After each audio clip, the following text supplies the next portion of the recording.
নবীজি সাল্লাল্লাহু আলাইহি ওয়াসাল্লাম বলেন ইন্নী লা আরিফু হাজারান ফি মক্কা কানা ইউসাল্লিমু আলাইয়া ক্বাবলা আন উবআথা, বলে মক্কায় কিছু একটা পাথর এরকম আছে যেটাকে আমি চিনি, আমি নবী হওয়ার আগে এই পাথরটা আমাকে সালাম দিত। সুবহানাল্লাহ বলেন, আমি নবী হওয়ার আগে এই পাথরটা আমাকে কি দিত? সালাম। কথাকে বুঝাইতে পারলাম? তাহলে এই হাদিস, মুসলিম শরীফের এই হাদিস থেকে বোঝা গেছে যে নবীজি সাল্লাল্লাহু আলাইহি ওয়াসাল্লাম জন্মের পরে দীর্ঘ একটা সময় পর্যন্ত নবুয়ত লাভ করেননি। একটা পর্যায়ে এসে 40 বছর বয়সে এসে কি করেছেন? নবুয়ত লাভ করেছেন। এই প্রসঙ্গে আমি আরো একটু কথা খোলাসা করি আপনাদের কাছে। সেটা হলো রাসূল করিম সাল্লাল্লাহু আলাইহি ওয়াসাল্লামের হায়াত 63 বছরের হায়াত 3 ভাগে বিভক্ত। কয় ভাগে? 3 ভাগে বিভক্ত। একটা হলো নবুয়তের পূর্ব জীবন, আর একটা হলো নবুয়তের পরে হিজরতের আগ পর্যন্ত সময় 13 বছর, আর একটা হলো হিজরতের পরে মদিনার 10 বছর। নবীজি সাল্লাল্লাহু আলাইহি ওয়াসাল্লামের এই জিন্দেগীর 3 অংশের 3টা বৈশিষ্ট্য আছে। প্রত্যেকটা অংশের বৈশিষ্ট্য কি? আলাদা আলাদা। কথাকে বুঝাইতে পারতেছি? প্রত্যেকটা অংশের বৈশিষ্ট্য আলাদা। নবুয়তের পূর্বে রাসূল করিম সাল্লাল্লাহু আলাইহি ওয়াসাল্লামের হাতে বা নবীজির কেন্দ্র করে কিছু অলৌকিক ঘটনা ঘটেছে। এই যে ঘটনাগুলো ঘটেছে, এই ঘটনাগুলো নবীজি নবী হবেন এই নবুয়তের দলিল। নবুয়তের আগে যতগুলো ঘটনা ঘটেছে, এই ঘটনাগুলো কিসের দলিল? নবুয়তের দলিল। কয়েকটা উদাহরণ বলি তাহলে বুঝতে সুবিধা হবে। রাসূল করিম সাল্লাল্লাহু আলাইহি ওয়াসাল্লামের জন্মের পরে নবীজি সাল্লাল্লাহু আলাইহি ওয়াসাল্লামকে দুধ পান করানোর জন্য মা হালিমাতুস সাদিয়া রাদিয়াল্লাহু তাআলা আনহা নিয়ে গেলেন। হালিমাতুস সাদিয়া রাদিয়াল্লাহু তাআলা আনহা নবীজিকে দুধ পান করাতেন। হালিমাতুস সাদিয়া রাদিয়াল্লাহু তাআলা আনহা নবীজিকে যে দুধ পান করাতেন, এখান থেকে কি বোঝা যায়? হালিমাতুস সাদিয়ার কোনো সন্তান ছিল না, এটা বোঝা যায় নাকি? কার একটা সন্তান ছিল? সন্তান না থাকলে কোনো নারীর স্তরে দুধ আসে না। হালিমাতুস সাদিয়ার আরেকটা সন্তান আছে, তাহলে একসাথে হালিমাতুস সাদিয়া কয়জনকে দুধ পান করাবে? নবীজি সাল্লাল্লাহু আলাইহি ওয়াসাল্লাম সব অবস্থায় দুধ পান করাকালীন সময়ে হালিমাতুস সাদিয়া শুধু ডান পাশের স্তন থেকে পান করতেন, কখনোই বাম পাশের স্তন থেকে পান করেন। সুবহানাল্লাহ বলেন। নবীজি ওই দুধ পান করা অবস্থায় ইনসাফ কায়েম করলেন যে 2 স্তনের এক স্তন আমার, আর এক স্তন আমার ভাইয়ের জন্য, দুধ ভাইয়ের। বলে এই দুগ্ধ পান করা অবস্থায় এরকম ইনসাফ কায়েম করতে পারাটা, এই ঘটনা এটা প্রমাণ করে তিনি ভবিষ্যতে কি হবে? ভবিষ্যতে কি হবে? হালিমাতুস সাদিয়া রাদিয়াল্লাহু তাআলা আনহার বর্ণনা, ওনারা যখন মক্কায় আসতেছিলেন, হালিমাতুস সাদিয়া একটা খচ্চরের পিঠে ছিলেন। খচ্চরটা এতটাই দুর্বল ছিল, ওনার সাথে আরো যারা তায়েফ থেকে আসছিল ওনাদের মধ্যে উনি বাদে বাদে পিছনে পড়ে যেতেন। ওনার সঙ্গীরা বলতো, এই তুমি পিছনে পড়ে যাচ্ছ, ওনারা থামতো। হালিমাতুস সাদিয়া আবার আসতেন, আবার সামনে চলতেন। রাসূল করিম ফিরার সময় নবীজিকে যখন বলে নিলেন, ওই খচ্চরকে, খচ্চরের পিছনে আসছেন, তার পিঠে আবার যাচ্ছেন, নবীজিকে কোলে নিয়ে খচ্চরের পিঠে চড়ার পরে খচ্চরটা এবার আসার সময় পিছে পড়ছে, এবার সবাইকে অগ্রগামী হয়ে চলে যাচ্ছে। বলে এই যে বরকত দেখলেন, এই বরকতটা এই কথা প্রমাণ করে নবীজি ভবিষ্যতে কি হবে? নবী। এই জন্য নবুয়তের আগে যতগুলো ঘটনা ঘটেছে, এই ঘটনাগুলোকে শরীয়তের পরিভাষায় মুজিজা বলে না, শরীয়তের পরিভাষায় এগুলোকে বলা হয় ইরহাসাত। কি বলে? ইরহাস বলে। মুজিজা বলে নবী হওয়ার পরের ঘটনাগুলো। নবী হওয়ার আগের অলৌকিক ঘটনাগুলো হলো কি? ইরহাস। এটা হলো নবুয়তের আগের বৈশিষ্ট্য। যদি নবীজি সাল্লাল্লাহু আলাইহি ওয়াসাল্লাম যদি 40-এর আগেই যদি নবী হয়ে থাকেন, তাহলে এই ঘটনাগুলো মুজিজা হয়ে যায়। অথচ ইসলাম শরীয়তের পরিভাষায় এগুলোকে মুজিজা বলে না, বলে হয়েছে কি রাসূল করিম সাল্লাল্লাহু আলাইহি ওয়াসাল্লাম মক্কার 40টা বছর এমন ভাবে জীবন যাপন করলেন যে মক্কার লোকেরা তাকে মহা বিশ্বের সবচেয়ে বড় সত্যবাদী আখ্যায়িত করলো, উপাধি দিল। এরপরে নবীজি সাল্লাল্লাহু আলাইহি ওয়াসাল্লাম উম্মতের সামনে নবী হওয়ার প্রকাশ করলেন। আল্লাহ পাক রব্বুল আলামিন তাকে নবী হিসেবে ঘোষণা করলেন 40 বছর বয়সে এসে। 40 বছর বয়সে এসে যখন নবীজি সাল্লাল্লাহু আলাইহি ওয়াসাল্লাম নবী হিসেবে প্রকাশ করলেন, এই মক্কার লোকেরা বিরোধিতা শুরু করল। শুধু বিরোধিতাই নয়, এক পর্যায়ে মৌখিক কথায় যখন কাজ হয়নি তখন নবীজির শরীরের উপরেও তারা কি করলো? হাত তুলল। দুর্বল সাহাবী যারা কয়েকজন যারা ঈমান আনছেন তাদের উপরেও তারা নির্যাতন চালাইল। বলে নির্যাতনের মাত্রা এরকম ছিল যে একজন নারী ইসলাম গ্রহণ করছেন, নাম হলো সুমাইয়া। আবু জাহেল তার লজ্জাস্থানে বর্ষা মেরে তাকে শহীদ করে দিয়েছে। নির্যাতনের পরিমাণ এরকম ছিল, রাসূল করিম সাল্লাল্লাহু আলাইহি ওয়াসাল্লাম মক্কার বাজারে আছেন, আবু জাহেল একটা চাদর এনে নবীজির গলার মধ্যে পেঁচাইয়া টান দেওয়া শুরু করলো। নবীজি নামাজ পড়তেছেন, সিজদায় গেলেন, আবু জাহেলের কোম্পানি এনে একটা উটের ঘুড়ি এনে নবীজির কাঁধের উপরে চাপায়া দিল। বলে এরকম নির্যাতন চলতেছে। নবীজি সাল্লাল্লাহু আলাইহি ওয়াসাল্লাম আল্লাহর তরফ থেকে এটার প্রতিবাদ করার অনুমতি পান নাই বিধায় মক্কার 13টা বছর কি করছেন? শুধু নির্যাতন কি করছেন? পৃথিবীবাসীকে এটা বুঝাইছেন যে মুহাম্মদুর রাসূলুল্লাহর আগমন পৃথিবীতে প্রতিশোধ গ্রহণ করার জন্য। কিন্তু একটা পর্যায়ে যখন নির্যাতনের মাত্রা যখন ছাড়িয়ে গেল, আল্লাহ রাব্বুল আলামিন বললেন এবার আপনি মক্কা ছেড়ে মদিনায় চলে যান। মদিনায় যাওয়ার পরে এবার আল্লাহ পাক রব্বুল আলামিন ভিন্ন হুকুম দিলেন যে ইসলামকে পৃথিবীতে প্রতিষ্ঠা করতে হবে। প্রতিষ্ঠার পথে যারা অন্তরায়, যারা পৃথিবীতে সন্ত্রাস তৈরি করছে, এই সন্ত্রাসকে দমন করার জন্য আল্লাহর তরফ থেকে জিহাদের ঘোষণা। এই তিন জীবনের 3টা বৈশিষ্ট্য। আমার মূল কথা হলো রাসূল করিম সাল্লাল্লাহু আলাইহি ওয়াসাল্লাম নবুয়ত লাভ করেছেন কবে? 40 এর আগে তিনি নবুয়তের জিম্মাদারি লাভ করেন নাই। কিন্তু তাহেরি যে হাদিস দিয়ে আসাদুল্লাহ সাহেবের বিরোধিতা করছে, সেই হাদিসটা কি হবে? ওই হাদিসে হযরত আবু হুরায়রা রাদিয়াল্লাহু আনহু নবীজিকে জিজ্ঞাসা করলেন, মাতা ওয়াজাবাত লাকান নবুওয়া, ইয়া রাসূলুল্লাহ, আপনার জন্য নবুয়ত কখন ওয়াজিব হয়েছে, কখন সাব্যস্ত হয়েছে? তো নবীজি বললেন, কুনতু নবিয়্যান ওয়া আদামু বাইনাল মাই ওয়াত তিন। আমি ওই সময় নবী ছিলাম যখন আদম আলাইহিস সালামের কাহিনী শুরু হয়নি। মানে আদম আলাইহিস সালামের জন্মেরও আগে আমি কি ছিলাম? ভালো করে বুঝেন, কিছু জটিল কথা বলবো বোঝার জন্য। তাহলে এই হাদিসে নবীজি কি বললেন? নবীজি 40-এ নবী হয়েছেন না জন্মের আগেও নবী?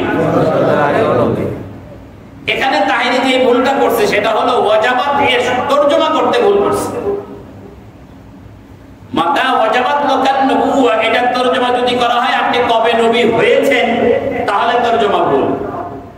যদি বলা হয় আপনার জন্য নবুয়ত কখন সাব্যস্ত হয়েছে, তাহলে তরজমা ঠিক। একটা হলো নবী হওয়া, আর একটা হলো নবী সাব্যস্ত হওয়া। বিষয়টা বোঝার জন্য আমি ছোট্ট একটা উদাহরণ বলি। মনে করেন আপনি আপনার মহল্লায়, আপনার গ্রামে একটা নতুন করে মসজিদ করলেন। আপনি ঢাকা শহরে থাকেন, গ্রামে একটা মসজিদ করলেন। গ্রামের মসজিদটা এখন পরিচালনা করা লাগবে সুষ্ঠুভাবে। আপনি আপনার বাবাকে দায়িত্ব দিলে, বাবা আমি তো গ্রামে থাকি না, আপনি গ্রামে থাকেন, কাকে কাকে নিয়ে মসজিদের একটা কমিটি করা যায় আপনি আমাকে একটা লিস্ট দেন, এবং কাকে কি দায়িত্ব দেওয়া যায় আপনি কি করেন আমাকে একটা লিস্ট দেন। তা আপনার বাবা 13 জনের একটা লিস্টই আপনাকে দিল, এবং প্রত্যেকের নামের পাশে কার কি পদবি হবে এটা লিখলো। এখন যার নামের পাশে সভাপতির পদবিটা লিখলো, তিনি তো সভাপতি হয়ে গেছেন না? অন্যায়? যার নামের পাশে সেক্রেটারির পদবি লিখছেন, উনি তো সেক্রেটারি হয়ে গেছেন না? বাকি কথা হলো যখন এই কমিটি ঘোষণা হবে এবং দায়িত্ব দেয়া হবে, তখন তিনি কি হবেন? সভাপতি হবেন। এই যে দৃষ্টি করলো ওনাকে সভাপতি হিসাবে গ্রহণ দেওয়ার সিদ্ধান্ত গৃহীত। মাতা ওয়াজাবাত লাকান নবুওয়া, এই হাদিসে নবীজি বলছেন আমাকে নবুয়ত দেওয়ার সিদ্ধান্ত হয়েছে আদম আলাইহিস সালামের জন্মের আগে। আমি নবী হইছি 40 বছর বয়সে, বাকি আমার নবুয়তের সিদ্ধান্ত হয়েছে আদম আলাইহিস সালামের কি জন্মের আগে। আমি এই কথাটা বোঝার জন্য আমি কোরআন শরীফ থেকে আরো কয়েকটা উদাহরণ আপনাদেরকে বলবো। সাইয়্যিদুনা মারইয়াম আলা নবিয়িনা আলাইহিস সালাতু ওয়াস সালাম, মারইয়াম আলাইহিস সালাম গোসল করার জন্য উনি এক জায়গায় বেথলেহেমে আসলেন। সেখানে হযরত জিবরিল আমিন এসে উপস্থিত, একজন পুরুষের আকৃতি। মারইয়াম আলাইহিস সালাম পিছনের দিকে সরে গেলেন, বললেন ইন্নী আউযু বির-রহমানি মিনকা ইন কুনতা তাকিয়া। তুমি যদি ভালো মানুষ হয় তবে তোমার রহমানের কাছে তোমার অনিষ্ট থেকে আশ্রয় চাচ্ছা। জিবরিল আমিন বললেন আমার কোনো তোমার প্রতি খাহেশ নাই, আল্লাহর হুকুমে আসছে তোমাকে একটা সন্তান দিতে চাই। যাই হোক, শেষ পর্যন্ত জিবরিল আমিন মারইয়াম আলাইহিস সালামের জামার এই জায়গায় ধরে একটা ফু দিলেন, আর ঈসা আলাইহিস সালাতু ওয়াস সালাম 9 মাসের ঈসা আলাইহিস সালাম তার গর্ভে চলে আসলেন। সুবহানাল্লাহ। আল্লাহ রাব্বুল আলামিনের কুদরত দেখেন। ঈসা আলাইহিস সালাম যদি অন্যান্য মানুষের মতো 1 মাস 2 মাস 3 মাস করে করে যদি বড় হতেন, তাহলে এই দীর্ঘ 9 মাস সময়ের মধ্যে যখন ওনার মারইয়াম আলাইহিস সালামের গর্ভ প্রকাশ পেত, মানুষ তাকে কটু করার কথা বলার জন্য দীর্ঘ সময় পেয়ে কুদরতের এখানে বহিঃপ্রকাশ কম ঘটত। 9 মাসের গর্ভ আসলো এবং আসার কিছুক্ষণ পরেই প্রসব বেদনা শুরু হলো এবং ঈসা আলাইহিস সালাম ভূমিষ্ঠ হলেন। ঈসা আলাইহিস সালামকে কোলে নিয়ে মারইয়াম আলাইহিস সালাম যখন লোকালয়ে আসলেন, লোকেরা বলল ইয়া উখতা হারুন মা কানা আবুকি রাসুইন ওয়া মা কানাত উম্মুকি বাগিয়া। তোমার বাবাও ভালো, মাও ভালো, তুমি এই সন্তান কোথা থেকে নিয়ে আসছো? মারইয়াম আলাইহিস সালামকে আল্লাহ শিখায়া দিয়েছেন তোমার কথা বলা দরকার নাই, তোমাকে জিজ্ঞাসা করলে তুমি তোমার সন্তানের দিকে কি করবা? ইশারা করবে। মারইয়াম আলাইহিস সালাম বললেন আমি কথা বলবো না, একে জিজ্ঞাসা করো। এখন লোকেরা বললো মারইয়াম বাহানা বানাইলে এমন একটা বাহানা বানাও, বাহানায় যদি তুমি বানাবা যে এমন একটা বাহানা বানাও যেটা মাকুল বুদ্ধিতে ধরে। আরে এই দোলনার শিশুর সাথে আমরা কিভাবে কথা বলবো? লোকজন যখন এটাকে এই কথা বলতেছিল, এমন সময় ঈসা আলাইহিস সালাম মায়ের কোলের মধ্যে কথা বলা শুরু করলেন। কি কথা বললেন? আল্লাহ ওনার কথাগুলো প্রতিবের আয়াত বানায় দিয়েছেন। আল্লাহ বলেন ক্বালা ইন্নী আব্দুল্লাহ আতানিয়াল কিতাবা ওয়া জাআলানি নাবিয়্যা ওয়া জাআলানি মুবারাকান আইনামা কুনতু ওয়া আওসানি বিস-সালাতি ওয়াজ-যাকাতি মা দুমতু হাইয়্যা ওয়া বাররান বিওয়ালিদাতি ওয়া লাম ইয়াজআলনি জাব্বারান শাকিয়্যা ওয়াস-সালামু আলাইয়া ইয়াওমা উলিদতু ওয়া ইয়াওমা আমুতু ওয়া ইয়াওমা উবআতু হাইয়্যা। ঈসা আলাইহিস সালাম যা কথা বললেন, এর মধ্যে আমাদের মূল পয়েন্ট হলো উনি বললেন ইন্নী আব্দুল্লাহ, আমি আল্লাহর বান্দা। আতানিয়াল কিতাব, আল্লাহ আমাকে কিতাব দিবেন। কি বললেন? আল্লাহ আমাকে কিতাব দিবেন না দিবেন? দিবেন। ওয়া জাআলানি নাবিয়্যা, এবং আমাকে নবী বানাইছেন। এবার আপনারা বলেন তো দেখি, ঈসা আলাইহিস সালাম জন্মগ্রহণ করলেন এখনো 5 ঘন্টাও হয়নি, উনি বললেন আল্লাহ আমাকে কিতাব দিবেন। কিতাবটা কখন দিবেন? উনি বললেন আমাকে আল্লাহ কি বানাইছেন? নবী বানাইছেন। জিবরাইল ওনার কাছে কখন আসছে? এই কথার ব্যাখ্যা হলো উনি বলতে চাইছেন আল্লাহ আমাকে নবুয়ত দিবেন এবং আমাকে কিতাব দিবেন, সিদ্ধান্ত হয়ে গেছে। কথা বুঝাইতে পারতেন? এই কথার অর্থ কি উনি কি বুঝাইতে চাইছেন? যে আমাকে কিতাব দেওয়ার কি হয়েছে? সিদ্ধান্ত হয়েছে। আমাকে নবুয়ত দেওয়ার সিদ্ধান্ত হয়েছে। উনি কিতাব ইনজিল পাইছেন আর অনেক পরে গিয়ে, জন্মের দিন পাননি। এই আয়াত যে তুমি কথা প্রমাণ করে যে ঈসা আলাইহিস সালাম যে বললেন আমি নবী হয়ে আমাকে নবুয়ত দেওয়া হয়েছে, আমাকে কিতাব দেওয়া হয়েছে, এটার অর্থ এরকম অতীতকাল নয়, এটার অর্থ এরকম ভবিষ্যৎকালের অর্থ হবে। ঠিক তেমনি ভাবে কুনতু নাবিয়্যান ওয়া আদামু বাইনাল মাই ওয়াত তিন, এটার অর্থ হবে ভবিষ্যৎকালীন। কথা কি বুঝাইতে পারলাম? এটা যদি না বুঝেন তাহলে আরো একটা উদাহরণ আমি কোরআন শরীফ থেকে বলি। আল্লাহ রাব্বুল আলামিন রূহের জগতে, আমরা যখন রূহের জগতে ছিলাম শুধুমাত্র সাইয়্যিদুনা আদম আলাইহিস সালামের শরীরটা তৈরি করা হয়েছে। সেই সময় আল্লাহ রাব্বুল আলামিন আদম আলাইহিস সালামের কবরের মধ্যে কুদরতি হাত রাখলেন এবং যতগুলো মানুষ জান্নাতি হবে সকলের রূহকে সৃষ্টি করলেন। এরপর কুদরতি বাম হাত রাখলেন, যতগুলো মানুষ জাহান্নামী হবে তাদের রূহগুলোকে সৃষ্টি করলেন। এই রূহগুলোকে সৃষ্টি করার পরে আল্লাহ রাব্বুল আলামিন সবগুলো রূহের কাছে নিজের সামনে নিজের পরিচয় দিলেন, আলাস্তু বিরাব্বিকুম বলে। এরপরে এই রূহগুলোর মধ্যে যে রূহগুলোকে আল্লাহ পাক রব্বুল আলামিন নবুয়তের জন্য বাছাই করছেন, নবী হওয়ার জন্য কি করছেন? বাছাই করছেন। এই রূহগুলোকে নিয়ে আল্লাহ পাক আরেক জায়গায় জমা করলেন। জমা করে এই রূহদের কাছ থেকে আমাদের নবীর নবুয়তের ব্যাপারে সাক্ষ্য নিলেন, অঙ্গীকার নিলেন। কথা বুঝতেছেন? কার নবুয়তের ব্যাপারে? এখন বলেন তো দেখি এই রূহের জগতে কে কে নবী হয়ে গেছেন? এখন শুধুমাত্র কার বডি তৈরি হয়েছে? আদম আলাইহিস সালামের বডি তৈরি হয়েছে। নূহ আলাইহিস সালামের বডি এখনো, ইব্রাহিম আলাইহিস সালামের শরীর এখনো, কোন নবী সোয়ালক্ষ নবীর কোন নবীর কি হয়নি শরীর তৈরি হয়নি, শুধুমাত্র রূহ তৈরি হয়েছে। আল্লাহ পাক যখন অঙ্গীকার দিচ্ছেন তার বিবরণ কোরআন শরীফে দিতে গিয়ে আল্লাহ বলেন ওয়াইল আখাযাল্লাহু মিসাকান নাবিয়্যিনা, স্মরণ করো ওই সময়ের কথা যখন আল্লাহ নবীদের কাছ থেকে অঙ্গীকার নিলেন। সুবহানাল্লাহ বলে। অঙ্গীকার কাদের কাছ থেকে নিছে? তখন কি তারা সবাই নবী হয়ে গেছে? তা আল্লাহ যে বললেন নবীদের থেকে অঙ্গীকার নিছেন, তার মানে হলো যাদের কাছ থেকে অঙ্গীকার নিয়েছেন তারা পৃথিবীতে আসার পরে কি হবেন? নবী হবেন, সিদ্ধান্ত ছিল। যাদের ব্যাপারে নবী হওয়ার সিদ্ধান্ত ছিল তাদের কাছ থেকে কি করছেন আল্লাহ পাক রব্বুল আলামিন? অঙ্গীকার। আমি এই সংক্ষিপ্ত সময়ে বিষয়টাকে আপনাদের সামনে তুলে ধরার চেষ্টা করলাম যে রাসূল করিম সাল্লাল্লাহু আলাইহি ওয়াসাল্লাম নবুয়ত লাভ করেছেন কত বছর আগে? 40 বছর বয়সে, কিন্তু তার নবী হওয়ার সিদ্ধান্ত হয়ে গেছে সৃষ্টির মাতা ওয়াজাবাত লাকান নবুওয়া। এই হাদিসের মাকসাদ হলো আপনার জন্য নবুয়ত কখন সাব্যস্ত হয়েছে, আর 40 বছর বয়সে গারে হিরায় জিবরিল আমিনের আগমনের মধ্য দিয়ে যে নবুয়ত লাভ করছেন সেটার অর্থ হলো তিনি নবুয়তের জিম্মাদারি লাভ করছেন।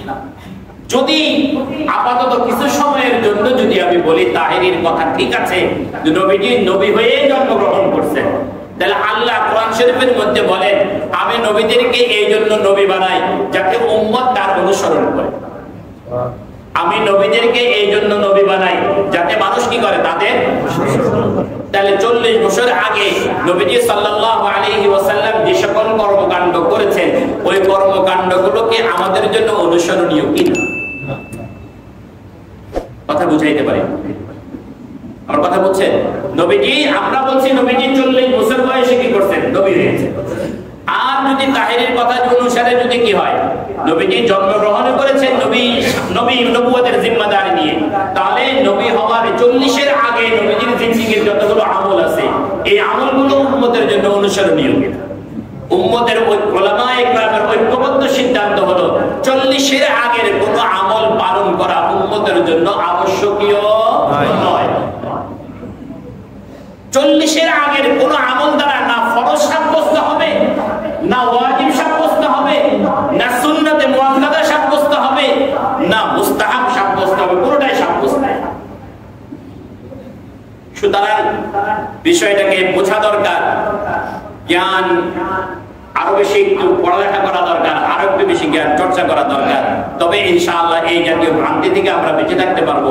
আল্লাহ রাব্বুল আলামিন আমাদেরকে বুঝার, আমল করার তৌফিক নসিব করেন। সকলে বলি আমিন।